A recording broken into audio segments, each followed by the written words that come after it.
day 4 of my road trip with John. I'm camping here at the Joe-er-E Lakes. This is somewhere I come and camp a few times a year because when you think it's gonna rain, there's really no better place to be than here.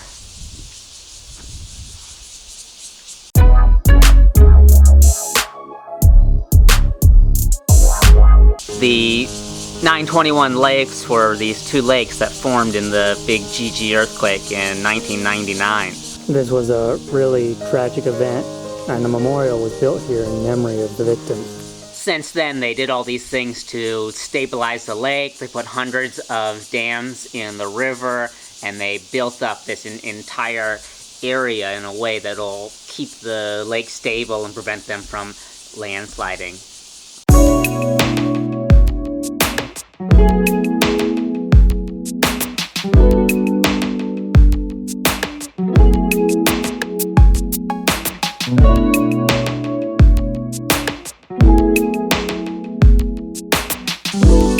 To me, this is such an interesting thing, and it's something that we see all over Taiwan so much, is that the landscape is actually dynamic. It's constantly changing. Like 25 years ago, there were no lakes here, and now there's lakes. It's amazing, and we see this in the rivers all over Taiwan. It's something that it wasn't present where I grew up. Where I grew up in North Carolina, in America, the landscape was just, that's how it was. You could cut down trees or you could plant trees, but the rivers never moved, the mountains never moved. It was a kind of a stable system. Here in Taiwan, the mountains are growing, and then they're shrinking when there's landslides, and they're shifting all over the place, and some of the waterfalls we go to, they were buried a few years ago, or maybe this year they're buried and we have to wait another few years before we can go to them again, or some places they're just gone completely and they're not coming back, and some places won't exist until next year when a typhoon comes or an earthquake happens and the mountain falls down and leaves a waterfall there. The one thing we can always count on, the one thing, the constant that always stays stable, is that things are always changing. No matter what, things are always changing.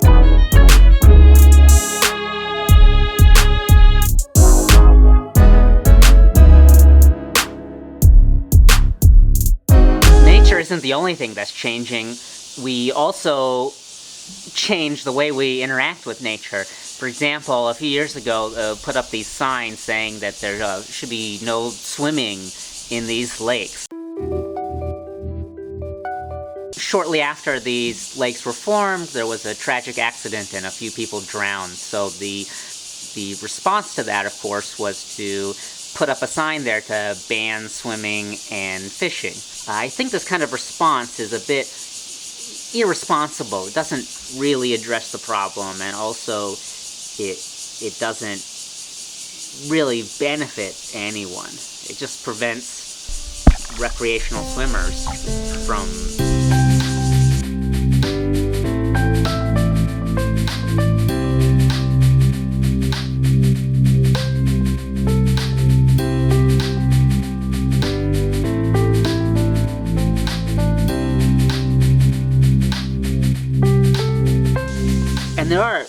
there are dangers when you swim. There's, drowning is a real concern. In a body of water like this, it's to me would be one of the least concerning places because there's no fast water. But still, the water's very deep. So if you can't swim, it becomes a real problem. Or if you don't have a life jacket, things like that. But there's no current or alligators, something like that could affect you in the water. The only danger here is water depth. So I think that the response should just say, closed, we don't want anybody else having fun because of an accident, is a bit of a bad thing to do. After all, we don't close all the roads when there's an accident. It's something really specific to waterways in Taiwan. There's so many things in our life that we are very dangerous and are, quite likely going to kill us which we've accepted as legal. And we say, okay, this is a risk, but adults can make these decisions, so they can take risks. So a good example of this is smoking. Smoking's a terrible thing. It's almost guaranteed to kill you. It kills more people worldwide than anything else, and it's legal. It's legal. We smoke.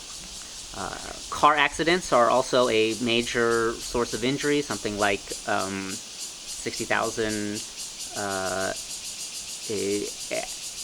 injuries a year in Taiwan. I'm not sure on the statistic, but in the US, a huge amount as well, all over the world. But we don't close roads, we don't ban driving, we don't even lower the speed limit to reduce driving deaths, because we've accepted that, okay, driving fast is worth the risk of death, because we have to drive fast.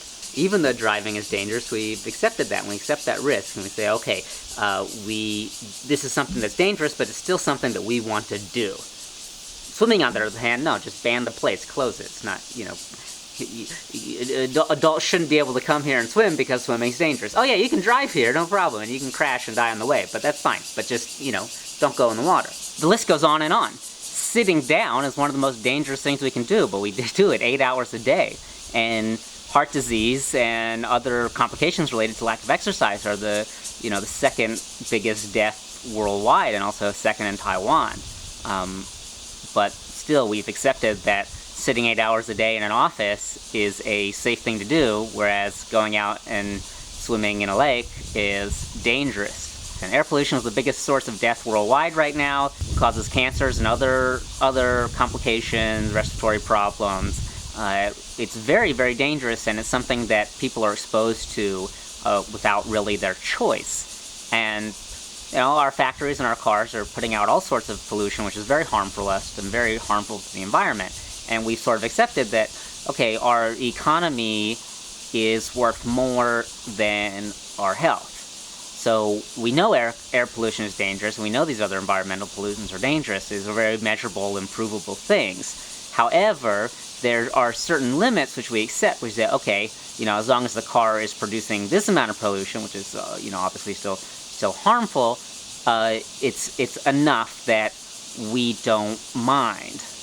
And if a factory produces X amount of pollution, okay, well, that's within the limit of what we've determined is the risk we're willing to accept. This is the acceptable risk. And we know it's going to kill a lot of people. We can measure that. We can say, okay, if we reduced the air pollution to this level, great, it will save 10,000 people. So only, a few 100,000 people will die from air pollution. And we've accepted that this is a risk present in our society.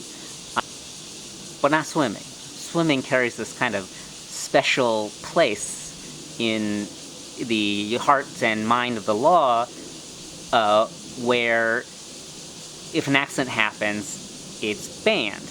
And I don't want to make the case that swimming is safe. There's many accidents that can happen in the water. I just want to point out that it's a bit hypocritical.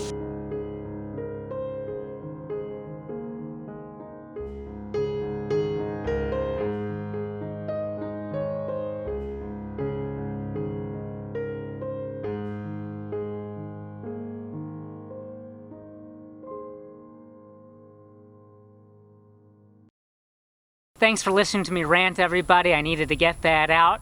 Please let me know what you think in the comments below, and be sure to click the like button. It looks like this. If you want to see more videos, please click the subscribe and the little bell beside it to make sure you get the notification. Thanks a lot. See you next time.